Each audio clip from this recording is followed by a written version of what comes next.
ತುಂಗಭದ್ರಾ ಜಲಾಶಯಕ್ಕೆ ಹೊಸ crust gate ಲೋಕಾರ್ಪಣೆ ಆಗ್ತಾ ಇದೆ. ಜೂನ್ 25ನೇ ತಾರೀಕು ತುಂಗಭದ್ರಾ ಜಲಾಶಯಕ್ಕೆ ಹೊಸ ಕ್ರಸ್ಟ್ ಗೇಟ್ಗಳ ಲೋಕಾರ್ಪಣೆ ಕಾರ್ಯಕ್ರಮ ನಡೆಯಲಿದೆ. ತುಂಗಭದ್ರಾ ಜಲಾಶಯಕ್ಕೆ ಹೊಸ ಕ್ರಸ್ಟ್ ಗೇಟ್ಗಳ ಲೋಕಾರ್ಪಣೆ ಕಾರ್ಯಕ್ರಮ 24ನೇ ತಾರೀಕು ನಿಗದಿಯ 25ನೇ ತಾರೀಕು ಜೂನ್ 25ನೇ ತಾರೀಕು ನಿಗದಿಯಾಗಿದೆ. ಕಲ್ಯಾಣ ಕರ್ನಾಟಕದ ಜೀವನಾಡಿಯಾಗಿರುವಂತಹ ತುಂಗಭದ್ರಾ ಜಲಾಶಯದ ಕ್ರಸ್ಟ್ ಗೇಟ್ಗಳ ಲೋಕಾರ್ಪಣೆ. ಈ ಸಂದರ್ಭದಲ್ಲಿ 3 ರಾಜ್ಯದ ಸಿಎಂಗಳಿರ್ತಾರೆ, ಕೇಂದ್ರ ಸಚಿವರು, ಗಣ್ಯರು ಎಲ್ಲರೂ ಸಹ ಲೋಕಾರ್ಪಣೆ ಮಾಡ್ತಾರೆ. ಕ್ರಸ್ಟ್ ಗೇಟ್ಗಳ ಜೊತೆಗೆ ಹೊಸ ಚೈನ್ಗಳ ಅಳವಡಿಕೆ ಕಾರ್ಯವೂ ಸಹ ಸಂಪೂರ್ಣವಾಗಲಿದೆ. ನೋಡಿ, ಈಗ ಒಂದು ಉತ್ತರ ಕರ್ನಾಟಕದ ಜೀವನಾಡಿ ತುಂಗಭದ್ರಾ ಜಲಾಶಯ. ಹೊಸ ಕ್ರಸ್ಟ್ ಗೇಟ್ಗಳ ಅಳವಡಿಕೆ ಕಾರ್ಯ ಮುಕ್ತಾಯವಾಗಿದೆ. ಇದೇನಿದ್ರು ಸಹ ಅದನ್ನ ಲೋಕಾರ್ಪಣೆ ಮಾಡೋದೊಂದೇ ಬಾಕಿ ಇರುವಂಥದ್ದು. ಅದು 25ನೇ ತಾರೀಕು ಆಗುತ್ತೆ. ಈ ಟೈಮ್ನಲ್ಲಿ 3 ರಾಜ್ಯಗಳ ಮುಖ್ಯಮಂತ್ರಿಗಳು ಯಾರ್ಯಾರು? ನಮ್ಮ ಕರ್ನಾಟಕದ ಮುಖ್ಯಮಂತ್ರಿಗಳು, ತೆಲಂಗಾಣ ಮುಖ್ಯಮಂತ್ರಿಗಳು, ಆಂಧ್ರ ಪ್ರದೇಶದ ಮುಖ್ಯಮಂತ್ರಿಗಳು. 3 ರಾಜ್ಯಗಳ ಮುಖ್ಯಮಂತ್ರಿಗಳು ಈ ಒಂದು ಲೋಕಾರ್ಪಣೆ ಕಾರ್ಯಕ್ರಮದಲ್ಲಿ ಇರ್ತಾರೆ. ಕೇಂದ್ರ ಜಲ ಶಕ್ತಿ ಸಚಿವರು ಸಹ ಕಾರ್ಯಕ್ರಮದಲ್ಲಿ ಭಾಗಿಯಾಗ್ತಾರೆ. ವೀಕ್ಷಕರು, ಇದೇ ವಿಚಾರಕ್ಕೆ ಸಂಬಂಧಪಟ್ಟಂತೆ ನಮ್ಮ ಪ್ರತಿನಿಧಿ ಪಾಂಡುರಂಗ ಅವರು ಪ್ರತ್ಯಕ್ಷ ವರದಿಯನ್ನು ಕೊಟ್ಟಿದ್ದಾರೆ. ನೋಡ್ಕೊಂಬರೋಣ. 3 ರಾಜ್ಯ 8 ಜಿಲ್ಲೆಗಳ ಜೀವನಾಡಿಯಾಗಿರ್ತಕ್ಕಂಥ ತುಂಗಭದ್ರಾ ಜಲಾಶಯದ ಕ್ರಸ್ಟ್ ಗೇಟ್ ಕಳಿಸಿ ಹೋಗಿ 20 ತಿಂಗಳ ಬಳಿಕ ಈಗ ಒಂದು ಫೈನಲ್ ಟಚ್ ಅನ್ನು ಕೊಡಲಾಗಿರ್ತಕ್ಕಂಥದ್ದು. ಸರಿಸುಮಾರು 1 ಕ್ರಸ್ಟ್ ಗೇಟ್ ಕಿತ್ತೋದ ಬಳಿಕ 33 ಕ್ರಸ್ಟ್ ಗೇಟ್ಗಳನ್ನ ಬದಲಾವಣೆ ಮಾಡಿ ಈಗ ಹೊಸ ಕ್ರಸ್ಟ್ ಗೇಟ್ಗಳನ್ನ ಈಗ ತುಂಗಭದ್ರಾ ಜಲಾಶಯಕ್ಕೆ ಅಳವಡಿಕೆ ಮಾಡಲಾಗಿರ್ತಕ್ಕಂಥದ್ದು.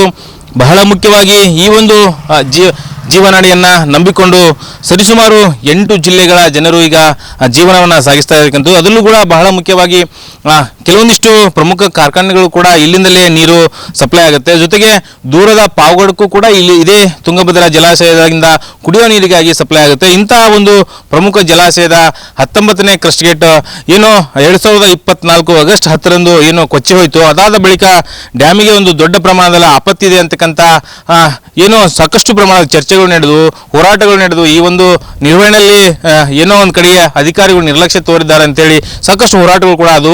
ಅದಾದ ಬಳಿಕ ಸಾಕಷ್ಟು ಏರಿಳಿತಗಳನ್ನ ಕಂಡ ಬಳಿಕ ಈ ಒಂದು ಜಲಾಶಯಕ್ಕೆ ಈಗ ಹೊಸ 33 ಕ್ರಸ್ಟ್ ಗೇಟ್ಗಳನ್ನ 33 ಗೇಟ್ಗೂ ಕೂಡ ಕೂಡಿಸಿರ್ತಕ್ಕಂಥದ್ದು. ಅದಾದ ಬಳಿಕ ಹಳೆಯ ಚೈನ್ ಲಿಂಕ್ ಅನ್ನ ಏನು ಕೂಡಿಸಿತ್ತು TBDM ಆಡಳಿತ ಮಂಡಳಿ, ಅದಕ್ಕೂ ಕೂಡ ವಿರೋಧ ವ್ಯಕ್ತವಾದ ಬೆನ್ನಲ್ಲೇ ಈಗ ಸಿಎಂ ಆಗಿರ್ತಕ್ಕಂಥವ್ರು ಅಂದಿನ DCM ಆಗಿರ್ತಕ್ಕಂಥ DK ಶಿವಕುಮಾರ್ ಅವರು ವಿಸಿಟ್ ಮಾಡಿದ ಸಂದರ್ಭದಲ್ಲಿ ಈ ಎಲ್ಲ ಹೊಸ ಚೈನ್ ಲಿಂಕ್ಗಳನ್ನು ಕೂಡ ಹಾಕಬೇಕು ಅಂತಕ್ಕಂಥ ಒಂದು ಸೂಚನೆಯನ್ನು ಕೊಟ್ಟಿದ್ದರು. ಅದಾದ ಬಳಿಕ ಒಂದು 10-15 ದಿನಗಳ ಬಳಿಕ ಈ ಒಂದು 33 ಕ್ರಸ್ಟ್ ಗೇಟ್ಗಳಿಗೆ ಈಗಾಗಲೇ ಹೊಸ ಚೈನ್ ಲಿಂಕ್ಗಳನ್ನು ಕೂಡ ಅಳವಡಿಕೆ ಮಾಡಲಾಗಿರ್ತಕ್ಕಂಥದ್ದು. ಏನು ಇದೇ ತಿಂಗಳು 24ರಂದು ಒಂದು ಅದ್ಧೂರಿ ಕಾರ್ಯಕ್ರಮವನ್ನು ಮಾಡೋದ್ರ ಮೂಲಕ ಈ ಒಂದು ತುಂಗಭದ್ರಾ ಜಲಾಶಯದ ಕ್ರಸ್ಟ್ ಗೇಟ್ಗಳನ್ನು 24 ಮತ್ತು 25ರಂದು ಈ ಒಂದು ತುಂಗಭದ್ರಾ ಜಲಾಶಯದ ಒಂದು ಭವ್ಯ ಒಂದು ಕಾರ್ಯಕ್ರಮವನ್ನು ಮಾಡೋದ್ರ ಮೂಲಕ ಈ ಒಂದು ಜಲಾಶಯಕ್ಕೆ ಚಾಲನೆ ಕೊಡ್ತಕ್ಕಂಥ ಒಂದು ಹಿನ್ನೆಲೆಯೊಳಗೆ ಈ ಒಂದು ಕಾರ್ಯಕ್ರಮವನ್ನು ಕೂಡ ಆಯೋಜನೆ ಮಾಡಲಾಗಿರ್ತಕ್ಕಂಥದ್ದು. ಬಹಳ ಮುಖ್ಯವಾಗಿ ಆಂಧ್ರ, ತೆಲಂಗಾಣ ಮತ್ತು ಕರ್ನಾಟಕದ 3 ರಾಜ್ಯದ ಸಿಎಂಗಳು ಮತ್ತು ವಿಐಪಿಗಳು ಸೇರಿದಂತೆ 13 ಜನಗಳ VIP ಲಿಸ್ಟ್ ಅನ್ನು ಕೂಡ ಈಗ TB ಬೋರ್ಡ್ ರೆಡಿ ಮಾಡಿಕೊಂಡಿರ್ತಕ್ಕಂಥದ್ದು. ಜೊತೆಗೆ ಏನು ಪವನ್ ಕಲ್ಯಾಣ್ ಅವರು ಕೂಡ ಈ ಒಂದು ಕಾರ್ಯಕ್ರಮಕ್ಕೆ ಬರುವ ಸಾಧ್ಯತೆ ಇದೆ. ಹಾಗಾಗಿ ಬಹಳಷ್ಟು ಪ್ರಮಾಣದಲ್ಲಿ VIPs ಮತ್ತು ಸೆಂಟ್ರಲ್ ಮಿನಿಸ್ಟರ್ ಕೂಡ, ಸೆಂಟ್ರಲ್ CWC ಅವರು ಕೂಡ ಬರುವ ಸಾಧ್ಯತೆ ಇರೋದ್ರಿಂದ ಈ ಒಂದು ಡ್ಯಾಮ್ನಲ್ಲಿ ಸಾಕಷ್ಟು ರೀತಿಯಲ್ಲಿ ಭದ್ರತೆಯನ್ನು ಕೂಡ ಕೈಗೊಳ್ಳುವಂತಹ ಸಾಧ್ಯತೆ ಇರತಕ್ಕಂಥದ್ದು. ಇನ್ನು ಬೇರೆ ಬೇರೆ ಹೈಯರ್ ಆಫೀಸರ್ಗಳಾಗಿರ್ತಕ್ಕಂಥವ್ರು ಕೂಡ ಈ ಒಂದು ಕಾರ್ಯಕ್ರಮಕ್ಕೆ ಬರ್ತಾ ಇದ್ದಾರೆ. ಜೊತೆಗೆ 3 ರಾಜ್ಯದ ಸಿಎಂಗಳು ಬರ್ತಾ ಇರೋದ್ರಿಂದ ಈ ಒಂದು ಡ್ಯಾಮ್ನಲ್ಲಿ ಸಾಕಷ್ಟು ರೀತಿಯಲ್ಲಿ ಭದ್ರತೆಯನ್ನು ಕೂಡ ಈಗ ಕೈಗೊಂಡಿರ್ತಕ್ಕಂಥ ಈಗಿನಿಂದಲೇ ಭದ್ರತಾ ಕಾರ್ಯ ಕೂಡ ಪರಿಶೀಲನೆ ನಡೀತಾ ಇದೆ.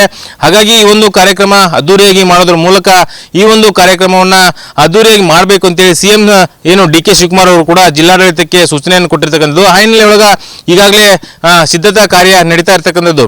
ಈ ಒಂದು ಕಾರ್ಯಕ್ರಮ ಮಾಡೋದ್ರ ಮೂಲಕ ಚಾಲನೆ ಕೊಟ್ಟಂತಹ ಸಂದರ್ಭದಲ್ಲಿ ಈ ಭಾಗದ ರೈತರು ಮತ್ತು ಸಾಕಷ್ಟು ಜನರ ಹೋರಾಟಗಾರರ ಕನಸು ಈಡೇರಿದಂತಾಗುತ್ತದೆ.